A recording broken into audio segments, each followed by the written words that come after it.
Kaiser aqui e no vídeo de hoje eu vou falar sobre o 10º e último episódio da primeira temporada de House of the Dragon.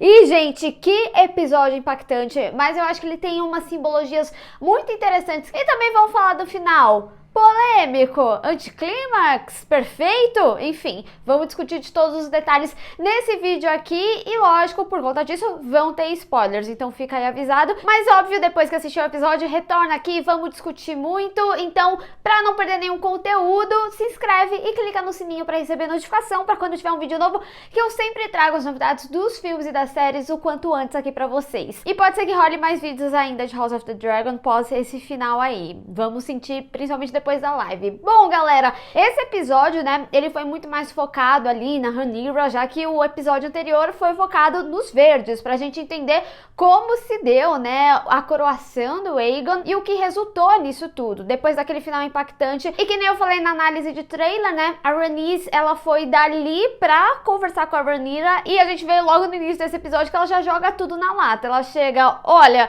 teu pai morreu, o Aegon foi coroado, tá? Te vira, garota. Mas tem um aspecto que eu acho que é importante a gente comentar, porque foi algo que eu falei no vídeo do episódio anterior. Algumas pessoas não curtiram muito o fato dela não ter falado Dracarys, né? E assim, terminava com tudo ali. Terminava com todos os verdes, não tinha guerra, tudo tava resolvido. Muita gente até brincou, né? Falando, mas se acontece isso, não tem mais série pra contar. Mas o fato é que aqui ela justifica exatamente o que eu tinha falado. Essa guerra não é dela. Ela pode demonstrar apoio, depois a gente vê tanto ela quanto o Corlys ali falando que iria apoiar, que eles tinham os Velaryon ali do lado, mas ainda assim, isso é um aspecto da Rhaenyra, do interesse dela. Então, a gente vê isso muito bem colocado aqui nesse episódio. E aí, gente, eu quero falar muito sobre, principalmente, as tomadas de decisão, inclusive da Rhaenyra, que a gente vê aqui, mas também porque esse episódio, ele retorna a muitos aspectos que acontecem lá no primeiro episódio. Então, eu sinto também que esse episódio, ele é um encerramento de ciclo muito perfeito,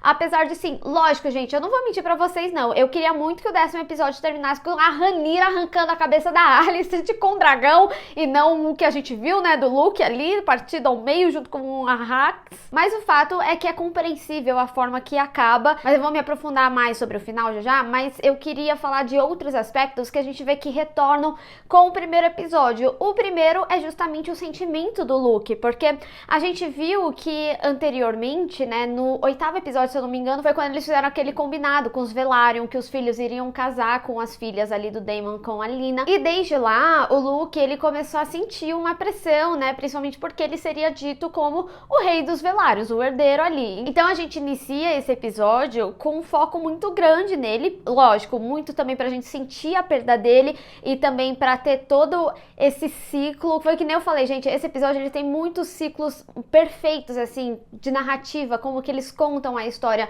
Mas foi muito lindo, assim, ver o Luke tendo as suas incertezas e a Rhaenyra trazendo também aspectos dela mesma. Isso também vai ser importante para ela, para o arco dela nesse episódio e para essa finalização de história da temporada. Porque ela fala das inseguranças dela e a gente vê uma mudança de comportamento na Rhaenyra, principalmente no pós-casamento dela, né? Quando troca o elenco, inclusive, porque a gente passa a ver uma Rhaenyra que entende os deveres dela. Na realidade, desde aquela conversa da Rhaenyra com Criston Cole no barco, ela já tinha o completo entendimento dos deveres dela. Eu tinha falado bastante disso no episódio em questão, mas a gente vê que ela teve o completo entendimento, até mesmo com relação aos herdeiros, né? Como que se deu os filhos, até mesmo depois do casamento ali com Daemon. Isso é um ponto muito importante a se destacar, até pra gente entender as decisões da Rhaenyra nesse episódio, como eu tinha comentado. Porque apesar dela ser muito mais afrontosa, como a gente via em vários aspectos, né? Inclusive,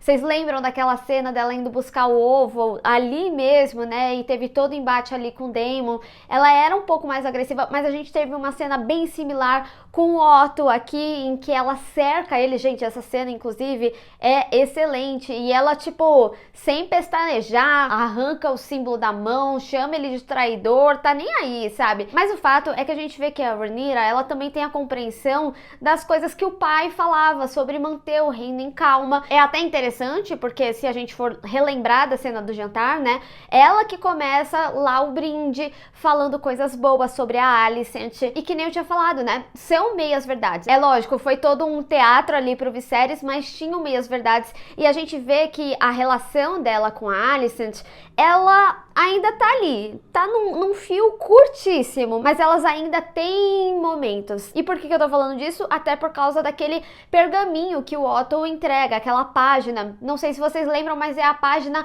lá do primeiro episódio, quando elas estão estudando, e elas falam sobre a princesa Niméria, e era bem uma cena que a própria Rhaenyra tava falando: ah, eu queria ficar aí voando de dragão, comer bolo com você. E a Alicent falava muito sobre o dever dela. E na finalização da cena, a Rhaenyra, ela arrancava a página e falava: ah, pra você lembrar. Então ela trazer essa página de volta, pra mim também tem tanto o significado de guerra, do contexto da história, que elas falaram ali da princesa Niméria, quanto o simbolismo da amizade delas. Então foi algo que mesmo no meio dessas brigas, a Alicent sempre guardou. Então ela sempre guardou aquele momento com ela.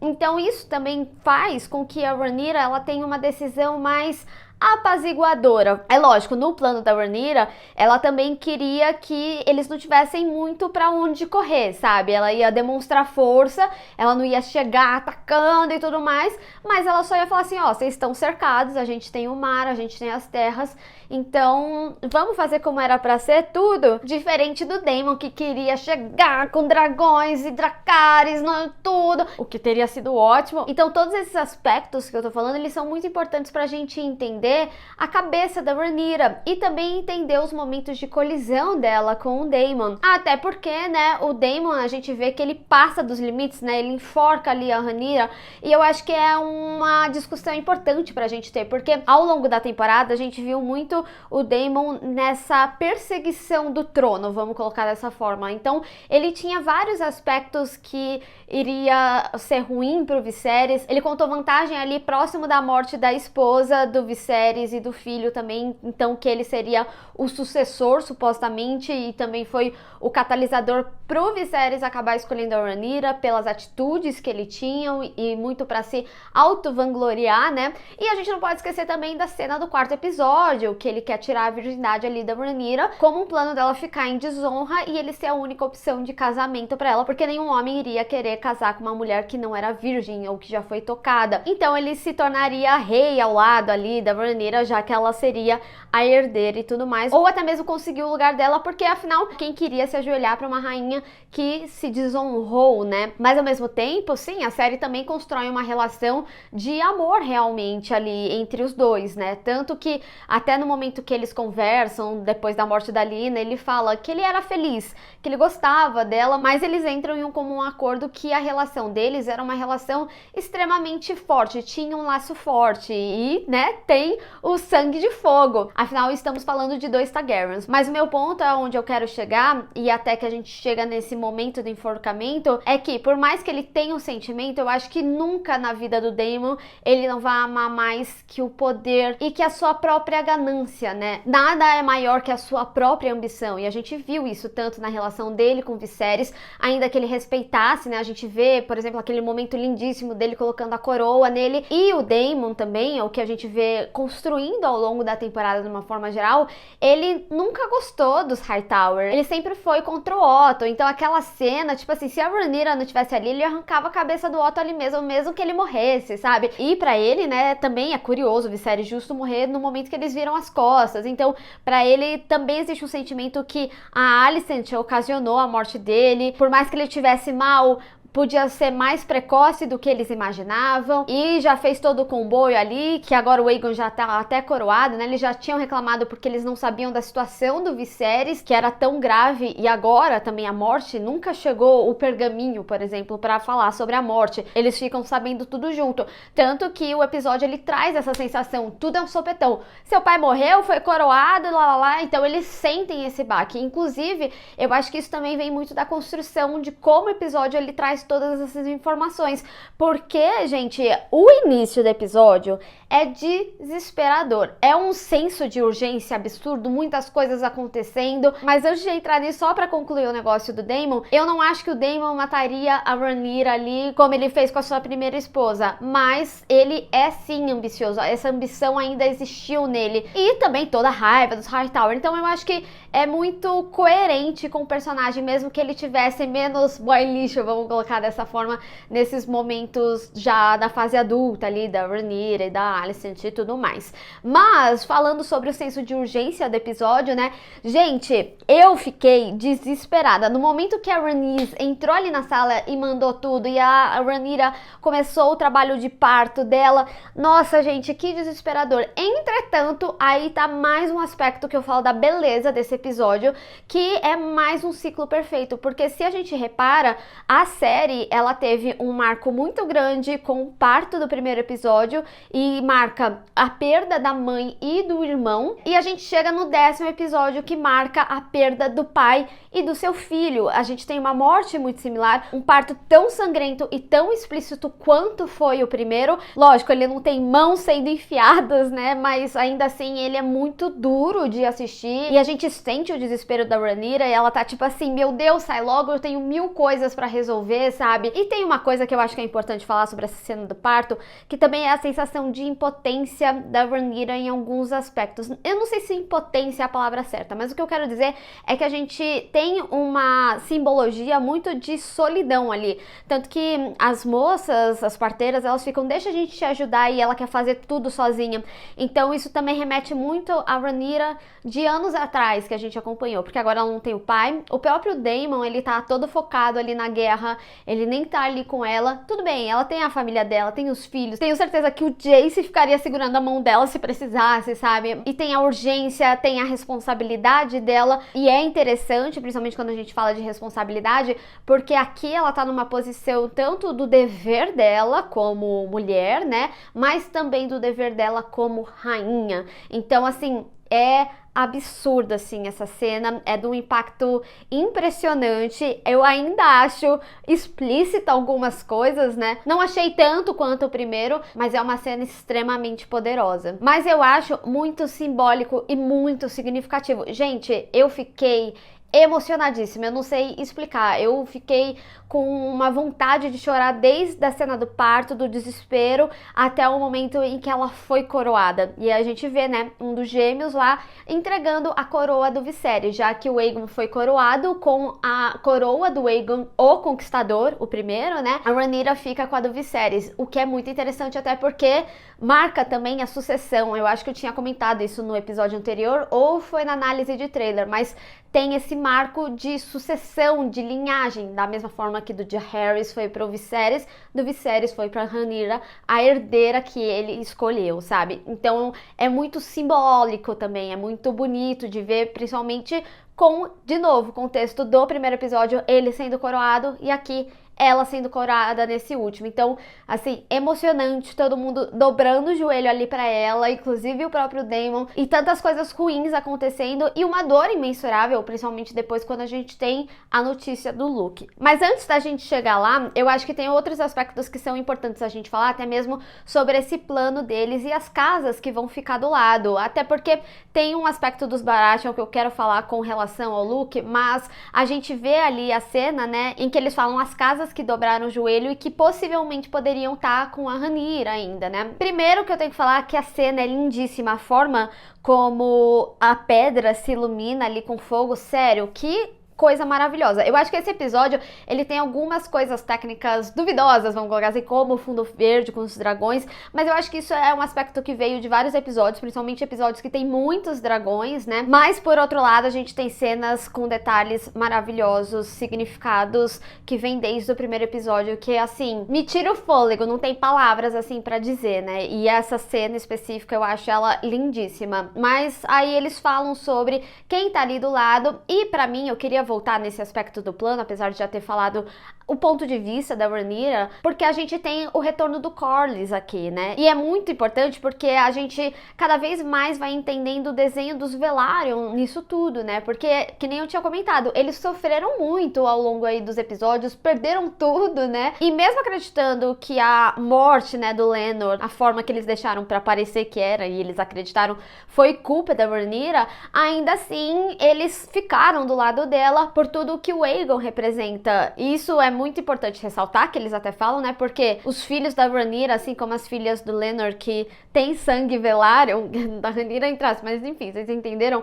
Eles têm aquele acordo, né, de casamento. E tinha toda a questão dos meninos serem herdeiros, tanto que o Corlys tinha falado, mas ninguém lembra de sangue, lembra de nome. Mesmo eles cientes que eles são bastardos, eles sabem que o Aegon no poder é um perigo muito grande, né? Porque, afinal, eles odeiam ali os filhos da Rhaenyra, visto como terminou esse episódio, não é mesmo? Mas o que eu acho muito importante também da conversa deles é como eles deram também uma volta desde o primeiro episódio. Antes existia uma frustração na Rhaenys, que é a rainha que nunca foi, e o Corlys nunca aceitando isso, e ela mesma em certo momento, já no meio da história, falando, não vale perseguir, a gente perdeu tudo. E eu acho que isso ainda complementa todo o sentimento dela de essa guerra não é minha, apesar de eu te apoiar se precisar, beleza? Mas como eles mesmos falam aqui, né, o Corlys, ele fala, essa perseguição pelo trono de ferro simplesmente acabou com a nossa família, né? Então eu achei muito sensata essa fala deles, extremamente importante,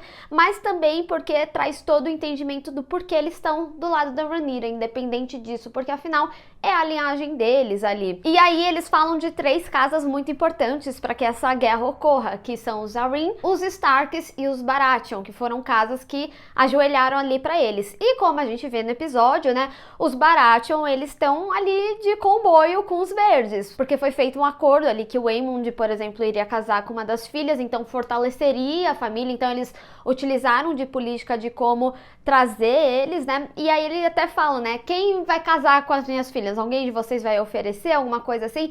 Mas eu até fiquei pensando que eles poderiam oferecer, por exemplo, um dos filhos da Rhaenyra com Daemon, né? Mas é lógico, eu acho que o Luke, ele nem poderia escolher lá na hora, sem previamente ser combinado. Mas enfim, eles falam que não tem um acordo, nada é beneficente ali pra eles e tudo mais.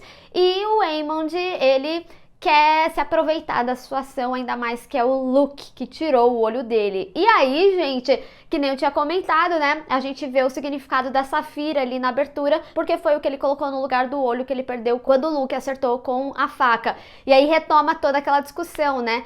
Eu quero teu olho, você acha que você vai vir aqui chamar a gente de traidor simplesmente, nada vai acontecer? E o Lord Baratheon falando que não queria sangue ali nas terras dele e tudo mais. Tanto que a luta, né, acontece depois. E aí, gente, eu vi que algumas pessoas no Twitter não curtiram tanto algumas questões dos dragões não terem respeitado a conexão ou o que eles queriam. E eu entendo isso, principalmente num episódio que eles demonstram bastante a conexão de dragão, porque enquanto a Rhaenyra tá ali no parto, eles fazem essa conexão do dragão e tudo mais. E pra mim, eu tenho uma leitura diferente aqui. A primeira coisa é que, assim, são animais ainda assim, fictícios, lógico, mas a gente vê que o Arrax, ele tá com muito medo. Ele é extremamente pequeno, e no momento que eles chegam ali, primeiro que já tá bem hostil o local, né, por causa da chuva e tudo mais, mas a silhueta da Vhagar ali já é muito amedrontadora, sabe? E no momento que o Luke sai, o Luke, ele também tá com medo. Então,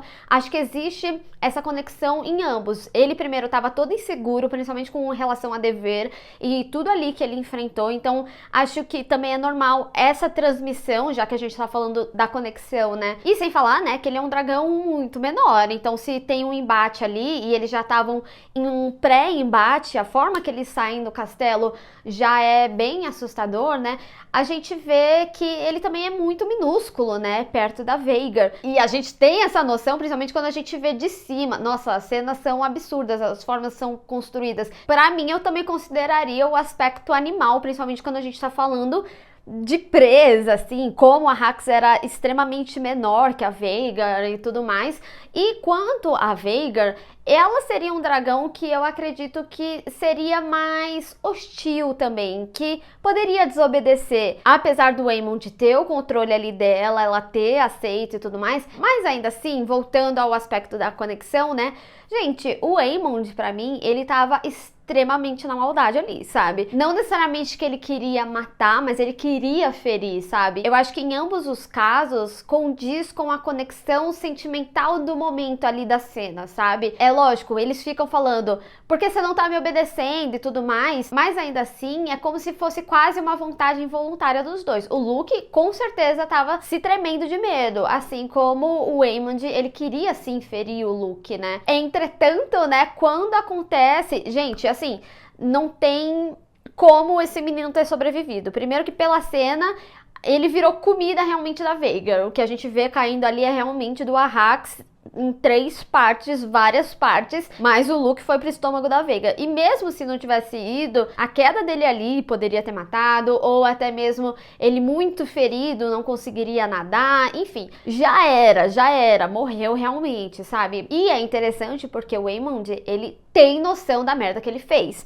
porque ele veio muito naquela tipo, hahaha, vou dar uma gastada aqui, e o descontrole, a cena como um todo, o descontrole dos próprios dragões, fez com que o negócio se tornasse muito mais grave, mas é aquilo, né? Você não brinca com fogo achando que não vai se queimar, porque pode acontecer. E a partir disso, né, tem 2 aspectos que eu queria comentar. Como a gente viu ali o Baratheon falando que ele não queria sangue ali e tudo mais, eu até fico pensando na possibilidade dele ir pro lado da Rhaenyra, por ver que os verdes são sanguinários, tudo que eles estão fazendo e tudo mais. Isso, gente, é um aspecto que eu tô falando sem saber dos livros, tá? Então eu posso estar completamente equivocada, é o que eu fiquei pensando depois de assistir. E a outra coisa é que esse é um catalisador total ali para a mudança de approach da Rhaenyra, né? Porque a gente vê, inclusive, no semblante dela como muda. Então ela vai pra cima por vingança, principalmente, e aí, gente, eu retorno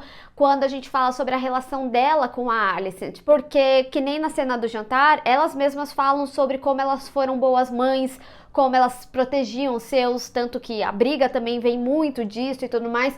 Então, assim, sem chance, irmão, sabe? A Rhaenyra vai 100% pra cima. E aí a gente vê o porquê o contexto da construção desse episódio também é extremamente importante, porque a gente tem uma opção ali em que o Daemon, ele quer algo muito mais sanguinário, inclusive a gente vê ele indo atrás de outros dragões que são mais selvagens, que não têm posse, e o dragão que a gente vê aí é o Vermithor, que era o dragão do Jaehaerys primeiro, e desde o Jaehaerys ninguém mais domou o dragão. E segundo o Wikifans, né, falam que ele depois ficou ali nas cavernas do Monte Dragão, que eu acredito ser esse local que a gente vê o Daemon indo, cantando em valeriano pra dar uma acalmada ali no bichinho, que é tão grande. E aí, porque também traz mais força, afinal, a guerra é sobre isso, mais demonstração de força. Eles têm mais dragões, tá certo que agora perdeu a Hax, mas ainda assim, né, quanto mais força, melhor. E também eu acho que todo esse contexto, né, do Jaehaerys, com a conexão ali da Rhaenyra,